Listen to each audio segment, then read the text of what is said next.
우리 모두는 요셉의 일생을 통하여 함께 살펴보면서 하나님께서 그분을 경외할 줄 아는 자에게 복을 내려주신다는 사실을 함께 살펴보고 있습니다. 물론 이 사실은 요셉을 통해서만 알 수 있는 게 아니라 성경 전반이 우리에게 알려주고 있는 사실이죠. 그리고 하나님께서 사용하시는 사람들에게서 그런 모습들이 공통적으로 드러나고 있다는 사실을 우리는 알 수 있습니다. 여러분, 신앙생활 하다 보면 하나님의 은혜를 특별히 경험하는 사람이 있어요. 그러면 그 경험하는 이유가 무엇일까요?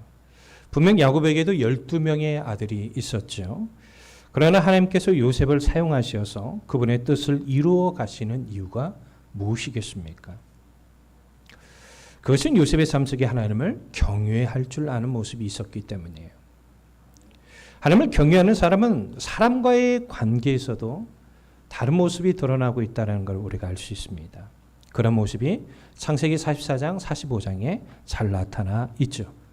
요셉이 그의 형제들과 화해하는 모습을 통하여 잘 알 수 있습니다. 그러나 요셉은 지난날의 형들로부터 일방적인 어려움을 경험했던 사람이 아닙니까? 그리고 지금 자신의 신분이 그의 형들에게 지난날에 받은 어려움에 대하여 절대적인 보복을 할 수 있는 그런 신분이 있음에도 불구하고 전혀 그에게 그런 모습이 드러나고 있지 않아요. 바로 이런 모습이 요셉의 삶에 있는 하나님을 경외할 줄 아는 자의 모습인 겁니다. 요즘 한국 교회를 보면 갈등이 더 심해지고 있다라는 느낌이 많이 듭니다. 곧 있으면 각 교단마다 총회를 가지는 시기가 왔어요. 저희 교단에서 코로나19로 인해서 강원도 정선에서 총회를 하기로 했다가 지난주에 갑자기 온라인 총회로 하기로 결정을 했다고 합니다.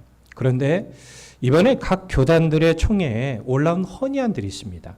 헌의안들은 보통 각 부서나 강도회에서 총회 때 다뤄졌으면 좋겠다라고 하는 그런 문제들인데요. 공통적으로 나온 것들이 바로 정강훈 목사에 대한 이단의 문제였다고 합니다.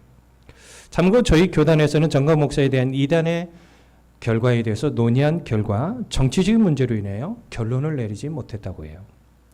더욱이 저희 교단에서 이단 대책위원회의 일을 하는 목사님이 전 목사의 측근을 만났는데 우리 교단에서 이단으로 규정하면 나중에 명예훼손으로 물어서 몇십억을 청구하겠다라고 협박을 하더랍니다.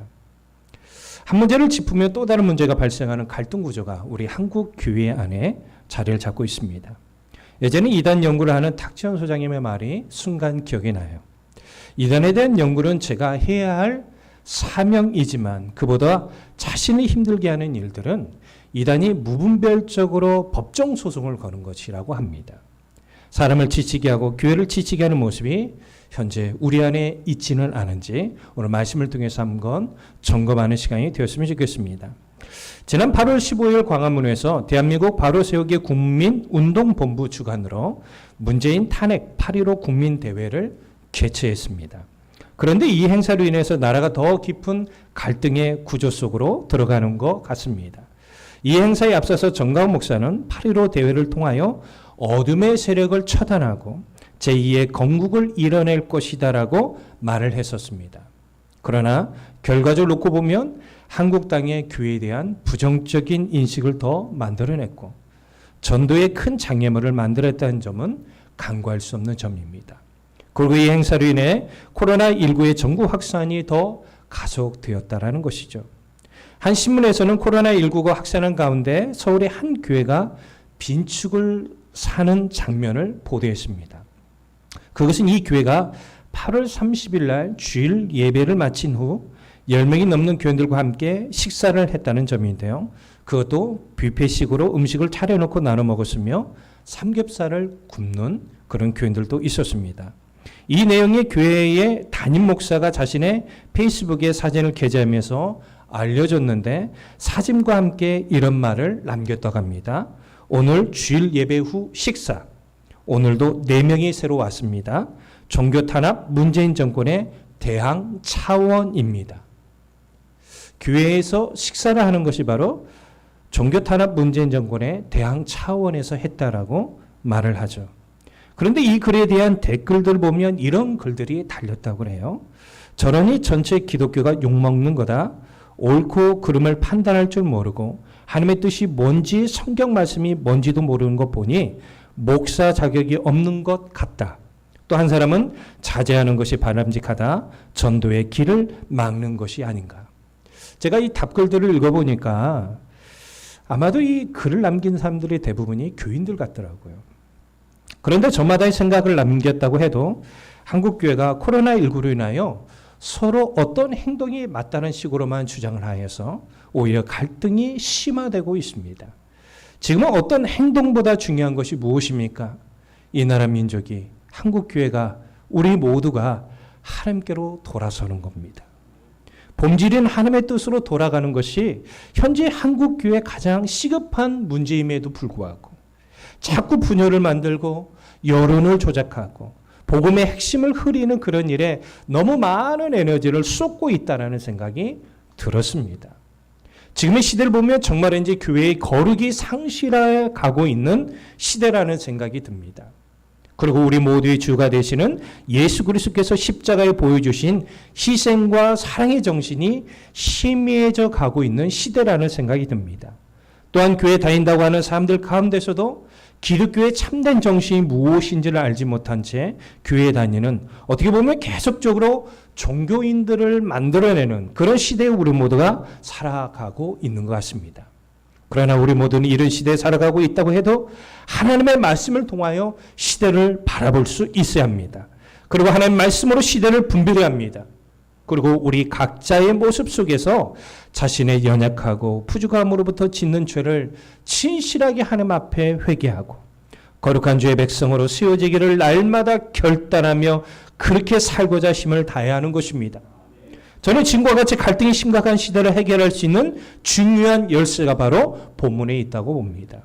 요셉의 이야기를 통하여 우리의 각자의 삶에서, 그리고 가정에서, 그리고 삶의 현장에서 주의 말씀대로 살고자 하는 결단과 노력이 성령의 은혜로 불붙듯 일어나기를 주의 이름으로 축복합니다. 본문의 말씀은 지난 시간에 살펴본 말씀에 이어서 요셉은 그의 형제들과 만찬을 즐긴 후에 이제 헤어질 시간이 되었죠. 그의 집 청지기에게 명하여 형제들의 자루에 각자가 운반할 수 있는 만큼의 양식과 또 자신들이 가져온 돈을 그 자루에 넣어 보내라고 말합니다. 그리고 요셉은 그 형제를 시험하고자 합니다. 아마도 이 시험을 통해서 요셉의 형들이 베냐민에 대해서 어떻게 대하고 있는지를 알고 싶어 했던 것으로 보입니다. 이는 지금으로부터 22년 전의 일을 떠오르는 것을 통하여 하는 시험입니다. 그때 자신의 형들의 미움과 시기 속에서 20세겔의 이스마엘 사람들에게 팔렸었지요.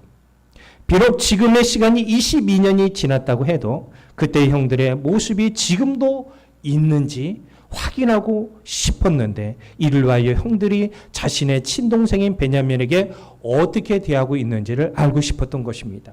그래서 그의 집 청진에게 시켜서 은잔을 청년, 곧 베냐민의 자루에 넣게 합니다.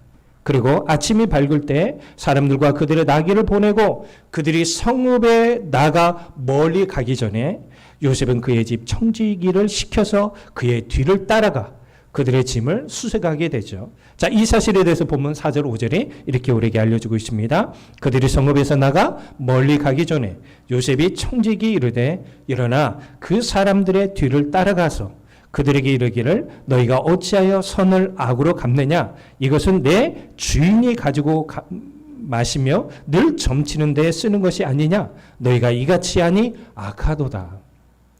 요셉이 이 청지기 말에 요셉의 형제들은 이렇게 말하죠. 자신들의 자루에 있던 돈도 가나안 땅에서 가져왔거늘 자신들이 어찌하여 주인의 집에서 은금을 도둑질하겠느냐라는 것입니다. 그리고 만약 누구에게서 그것이 발견되거든 자신들은 요셉의 종이 되겠다라고 말합니다. 그러자 요셉의 종은 나이가 많은 자로부터 자루를 땅에 내려놓고 하나하나 풀기 시작합니다. 그는 분명 요셉의 은잔이 누구에 있는지 알고 있죠. 본인이 넣었잖아요. 베냐민에게 있는 걸 알잖아요.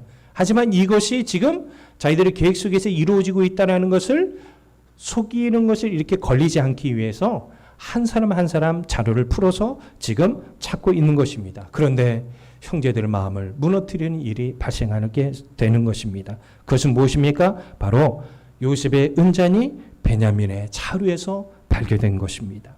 그래서 요셉의 형제들은 옷을 찢고 피통한 마음을 가질 수밖에 없었어요. 아버지에게서 그토록 아끼던 베냐민에게서 요셉의 은장이 나왔기 때문에 앞으로 그들의 운명이 어떻게 될 건지와 그로 인하여 아버지의 생명이 끊어지게 되었다는 근심을 가질 수밖에 없었던 것입니다. 그리고 이런 근심을 가지고 각기 짐을 가지고 요셉이 있는 성으로 돌아오게 됩니다. 그리고 그들은 요셉 앞에 엎드리죠. 그 자신들의 죄에 대해서 용서를 간절히 구하는 것입니다. 이 또한 그가 22년 전에 하나님께서 요셉에게 꿈을 꾸게 하셨죠. 그의 형제들이 그 앞에 뭐 한다고요? 예. 이것이 지금 성취되고 있습니다. 여러분, 그래서 우리가 성경을 통해서 읽을 때 분명한 사실은 무엇입니까? 어떤 일이 이루어지더라도 하나님의 뜻만이 온전히 성취된다는 거예요. 그렇기 때문에 이사야 선자는 이사야 40장 8절에 이렇게 우리에게 알려주고 있죠. 푸른 마르고 꽃은 시드나 하나님의 말씀은 영원히 서리라 하라. 아멘. 여러분들이 하나님 말씀을 읽고 들으면 주님 이 말씀대로 이루어질 줄로 믿습니다. 반드시 이루어집니다. 여러분 그것을 믿으며 성령 안에 깨어 기도하며 말씀 가운데 사는 일에 인내할 줄 아는 우리 일에게 성도들이 되시길 주의 이름으로 축복합니다.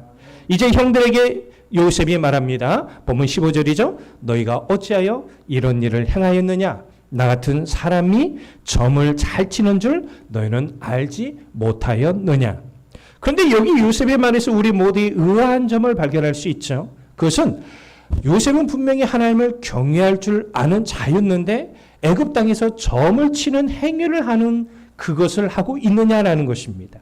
그런데 요셉에 관련된 우리가 성경의 내용들을 하나하나 다 살펴보면 요셉은 하나님께서 주신 능력으로 꿈을 해몽하는 일은 있지만 어느 곳에서도 그가 점치는 일을 하고 있다라는 것을 증거되고 있지 않다라는 것입니다. 따라서 우리는 어떤 결론을 내릴 수 있습니까? 요셉은 그의 형들을 시험하기 위하여 마치 점을 치는 행위를 하는 것처럼 위장하고 있다는 것을 볼 수 있습니다.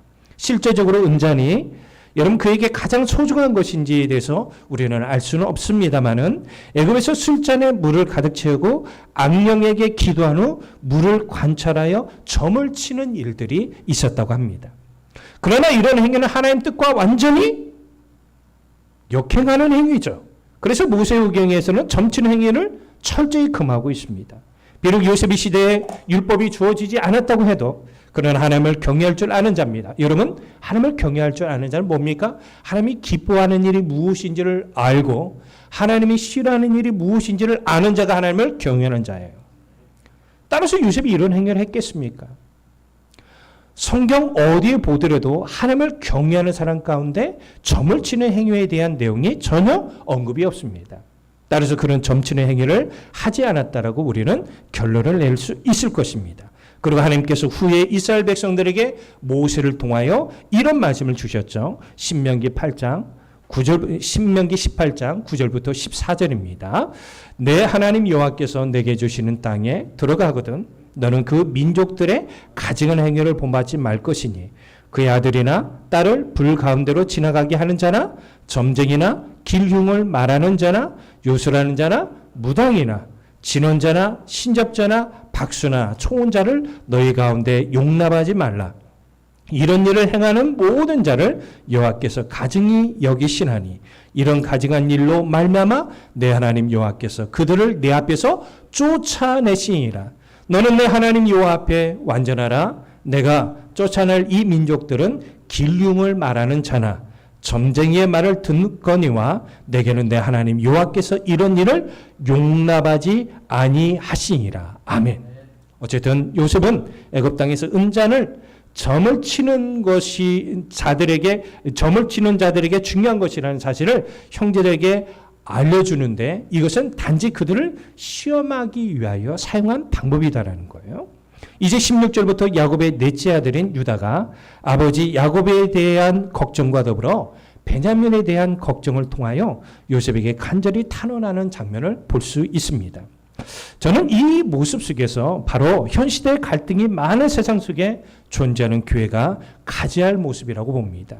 그 모습은 유다를 통해서 발견할 수가 있습니다. 곧 유다는 비록 자신과 더불어 그의 형제들에게 잘못이 없다고 해도 자신들의 잘못에 대한 설명을 하는 일에 힘쓰기보다도 여러분들 우리는 어떤 잘못을 하면 그 잘못하게 된 이유에 대해서 너무나도 많은 설명을 합니다.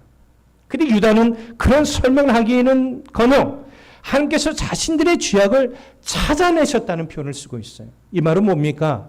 지난날에 자신들이 요셉에게 행했던 그 죄에 대해서 하나님께서 묻고 계신다는 거예요. 그러면서 뭐라고 합니까? 잔이 발견된 자뿐만 아니라 자신들 모두는 요셉의 노예가 되어야 한다는 거예요. 그 죄에 대한 대가를 마땅히 치루어야 한다라고 자신의 죄에 대해서 뭐하고 있어요? 인정하고 있다는 거예요. 지금 우리 교회를 포함해서 한국교회에서 일어나는 큰 문제점은 자신들에게 잘못이 없다라는 거예요. 그리고 이에 대해 설명하는데 너무 많은 에너지를 소비하고 있죠. 그래서 서로 간에 법정으로 다투고 물질적으로나 시간적으로 너무나도 많은 비용을 지금 지출하고 있는 게 지금 한국 교회의 모습입니다. 특히 코로나19로 인하여 행정당국이 협조하는 것은 마치 일제식민시대 때 신사참배를 하는 행위와 동일하다라는 말을 하는 자들도 있습니다. 물론 정부가 교회 요구하는 사항을 무전적으로 우리가 다 찬성을 하고 다 수용할 수 있는 것은 아닙니다. 그러나 지금 우리나라뿐만 아니라 전 세계는 코로나19로 인하여 어려운 시간을 보내고 있습니다. 교회가 지금 있든 없든 그건 여러분 각자의 나름대로 생각을 하고 있겠지만 적어도 지난 한 달 동안 코로나19 집단 감염의 출발점이 교회가 100% 책임이 아니라고 해도 교회의 책임이 어느 정도 있다는 것은 우리가 부정할 수 없습니다. 이 집단 감염이 우리 교회에서 나오지 않았다고 해서 우리에게 책임이 없는 것이 아닙니다. 지금 우리 모두가 출석하는 교회는 일의 교회라는 이 이름은 지역교회로서의 이름이지만 이 땅에서 예수 그리스도를 믿는 교회는 근본적으로 우주적인 교회로서 하나입니다. 그러나 안타까운 현실은 점점 교회가 개교회 중심적으로 나아가고 있어요. 우리도 힘든데 남을 도와줄 수 있겠느냐. 항상 개교회 중심적이에요. 코로나19에 대한 교회들의 반응이 하나가 되지 못하고 있습니다. 오히려 특정 교회들로 인하여 수많은 교회들이 여러 가지로 어려움을 겪고 있습니다. 더욱이 우리 주님의 말씀은 마태복음 5장 43절 44절에 이런 말씀하시잖아요. 또 내 이웃을 사랑하고 내 원수를 미워하야 하였다는 것을 너희가 들었으나 나는 너희에게 이르노니 너희 원수를 사랑하며 너희를 박해하는 자를 위하여 기도하라.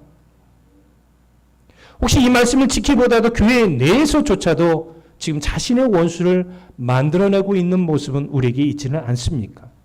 그러므로 우리 모두는 지금의 어려움 속에 펼쳐져 있는 자신의 죄를 하나님 앞에 진실하게 인정해야 합니다.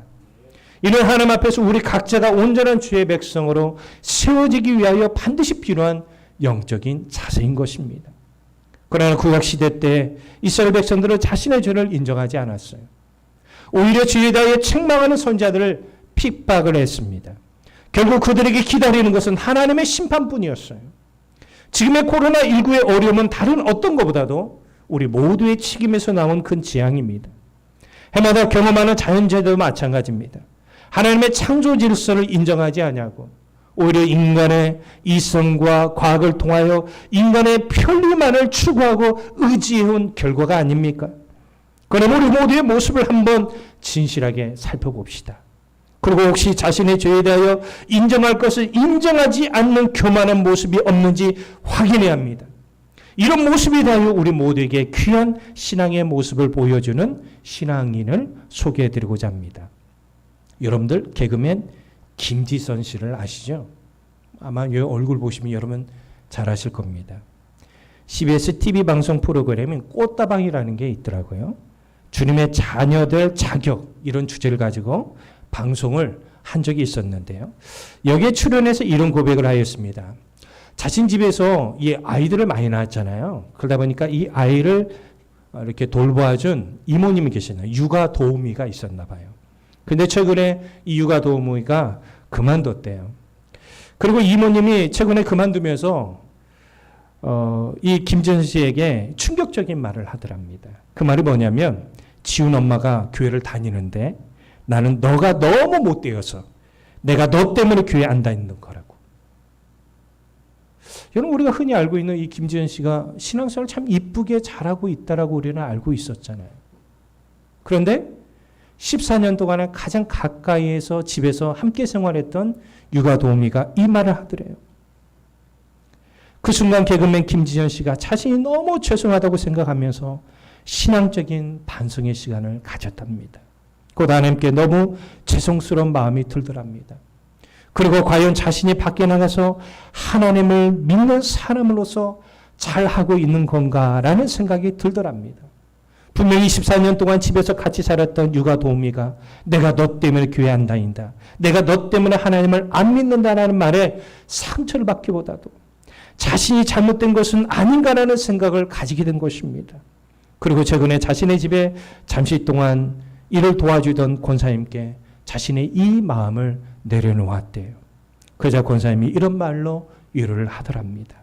하나님은 온전한 자를 위하여 오신 것이 아니라 정말 죄짓고 고쳐야 할 사람을 위하여 이 땅에 예수님을 보내주셨다는 거예요. 지금부터라도 그분을 위해서 기도하고 지금부터라도 잘하라는 거예요. 그러면서 너무 마음에 두지 말고 면서 살아라고 그녀를 위로하더랍니다. 그리고 개그맨 김지선 씨는 하나님 앞에 회개 시간을 가졌어요. 주님, 저는 죄인이에요. 한 영혼이 저 때문에 교회 안 다니신다고 한다면 제가 그분을 위해서 기도하겠습니다.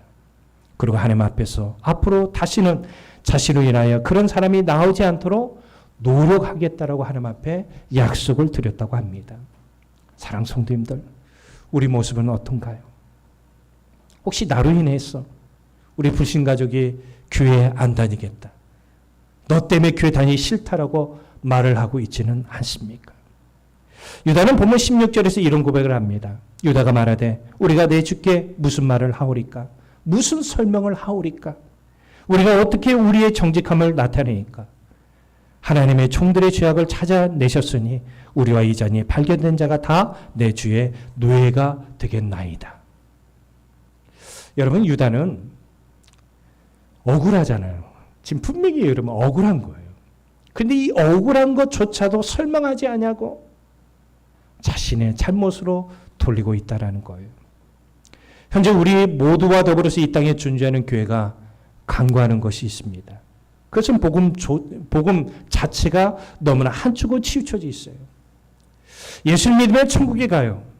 예수를 믿으면 모든 죄가 용서함을 받고 심판을 받지 않습니다. 교회 다니면 다 복을 받아요. 하나님께서 우리 모두를 사랑하십니다. 물론 맞습니다. 그러나 성경은 분명히 하나님께서 우리 모두가 행한 모든 죄에 대해서 용서하신다는 사실과 더불어서 특히 선지서들에게서 심판이 많이 선포되고 있다는 사실을 우리는 간과해서는 안 됩니다. 더욱이 현 시대 우리 모두가 살고 있는 이 시대는 요한계시록이 온전히 성취되어 가고 있는 과정 속에 있는 시대입니다. 그런데 요한계시록 내에서 중요하게 등장하는 말들 중에 행한 대로 갚아주리라, 심판하리라가 많이 등장하고 있다는 것이죠. 요한계시록 22장 12절에 이렇게 말합니다. 보라, 내가 속히 오리니 내가 줄 상이 내게 있어 각 사람에게 그가 행한 대로 갚아주리라. 더욱이 우리 주님께서 이런 말씀하셨죠. 마태복음 16장 27절에 인자가 아버지의 영광으로 그 천사들과 함께 오르니 그때에 각 사람이 행한 대로 갚으리라. 따라서 복음 자체 안에는 물론 예수 그리스도를 통해서 구원함의 은혜도 있지만 예수 안에 있는 심판의 복음도 선포되고 있다는 사실을 우리는 아치합니다. 어쩌면 우리 한국교회는 한국 경제의 놀라운 발전과 더불어 너무 많은 풍요로움을 누려왔습니다. 너무 편안한 시간을 많이 보내서인지 교만한 상태 가운데 머물러 있는지 모릅니다. 어쩌면 교회에 나가 예배를 드리기보다도 지금 온라인 예배로 드리는 이 시간이 더 편하게 여기고 있는지 모릅니다. 요즘 공식적인 새벽 기도를 하고 있지 않기 때문에 일찍 일어나지 않아도 된다는 생각에 기도한 일을 멈추는 걸 너무 쉽게 하는 분들이 있는지 모르겠어요. 분명 데살로니가전서 5장 17절에 쉬지 말고 기도하라라고 우리 주님은 분명히 말씀했음에도 불구하고 우리는 너무나도 자신의 편의에 따라서 신앙생활하고 있는지 모릅니다. 점점 신앙의 과정에서 오는 필연적인 고난에 대한 중요성을 간과하고 있는지 모르겠습니다. 성경은 분명히 우리에게 주님을 따라가는 길에는 고난이 있을 것임을 말씀합니다. 하나님께서 연단하는 과정으로서 성숙과 성장을 가져다주는 복된 것입니다. 이런 고난의 과정에서 우리 모두는 인내를 온전히 이루어 믿는 자로서 이 땅에 온전하고 구비하여 조금도 부정이 없는 신앙인으로 세워져야 할 줄로 믿습니다. 그러므로 우리 모두는 현 시대의 어려움 앞에서 어떻게 해야 할까요? 사도 바울은 고린도후서 5장 10절에 이렇게 증거합니다.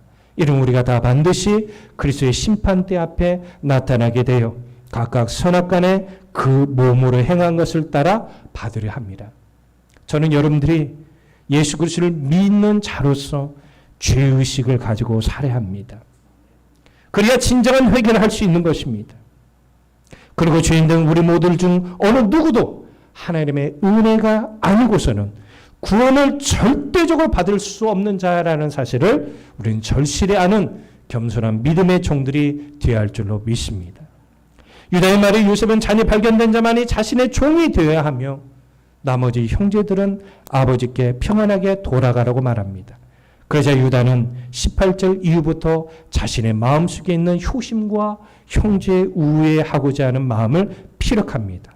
그 자신의 아버지는 노인으로서 노년에 얻은 아들 베냐민이 있으니 그의 형은 죽었고 요셉은 죽었고 그의 어머니가 남긴 것은 그뿐이라고 말하면서 아버지는 그를 너무 사랑한다는 사실을 말합니다. 그리고 자신이 만약 그를 아버지가 계시는 가나안 땅으로 데려가지 못한다면 분명 아버지는 죽을 것이라는 사실과 더불어 베냐민을 데리고 가지 않으면 아버지께서는 다시는 아버지 얼굴을 보지 못할 것이다라고 말씀하셨다는 것이죠. 그만큼 아버지 야곱과 베냐민은 서로 끊어야 끊을 수 없는 생명력을 가지고 있다는 것입니다. 그리고 자신이 베냐민을 데리고 가지 못한다면 영원히 아버지께 죄짐을 지게 된다는 사실을 통하여 자신만 종으로 삼고 베냐민은 그의 형제들과 함께 돌려보내달라고 간청을 하는 것입니다. 여러분, 저는 이 유다의 고백을 보면서 아버지를 걱정하는 마음과 더불어서 다른 형제들을 위하여 자신을 희생하려고 하는 모습이 적극적으로 보여진다는 것입니다. 사도 요한은 요한복음 13장 34절에서 이런 말씀합니다. 새 계명을 너희에게 주노니 서로 사랑하라. 내가 너희를 사랑한 것 같이 너희도 서로 사랑하라. 아멘. 사랑은 뭡니까? 받는 것입니까? 사랑은 희생하는 거예요. 사람들은 모든 관계는 그냥 되는 것이라고 생각합니다. 요셉과 그 형제들의 틀어진 관계가 회복되기까지 22년이라는 시간이 걸렸습니다. 그러나 이런 모든 과정에는 하나님의 인도하심도 있었지만 이와 더불어 요셉이 그의 형들에 대한 보복이 없었다는 것, 또 유다가 희생적인 모습이 있었다라는 것입니다. 하나님의 인도하심은 항상 결과가 좋습니다. 그러나 그러한 과정에는 우리 모두의 수고가 필요함을 알아야 합니다. 그런데 어쩌면 우리 모두가 이런 수고의 과정을 건너뛰고 무조건적으로 하나님의 은혜만 구하고 있는지 모릅니다. 저는 목회자로서 목회를 하면서 우리 성도들이 자신은 기도하지 않냐고 남에게 기도를 맡기는 그런 삶을 살지 않기를 바랍니다. 다른 사람이 나를 용서를 구하기를 기다리면서 자신은 어떤 수고도 하지 않는 그런 일들이 없기를 바랍니다. 다시 말하지만 기독교는 사랑의 종교입니다. 그 안에는 희생이 있습니다. 진정한 사랑은 희생이 없이 오지 않습니다. 그리고 진정한 사랑은 고난이 없이 쉽게 이루어지지 않습니다. 이 시간에 우리 함께 말씀을 살펴봤습니다. 우리 모두가 하나님의 인도하심의 과정 속에 있는 줄로 믿습니다. 비록 어려운 현실이 있다 할지라도 또 관계적인 어려움이 있다 할지라도 이 시간 말씀을 기억해서 어느 곳에든지 하나님의 온전한 인도하심을 받는 자로서 요셉과 그의 형제들이 보여줬던 그런 모습이 우리 삶 가운데도 있기를 바랍니다. 이 말씀을 믿고 하나님께서 인도하신 말씀 가운데 승리하는 우리 복된 일에게 성도들이 되시길 주님의 이름으로 축복합니다. 기도합니다.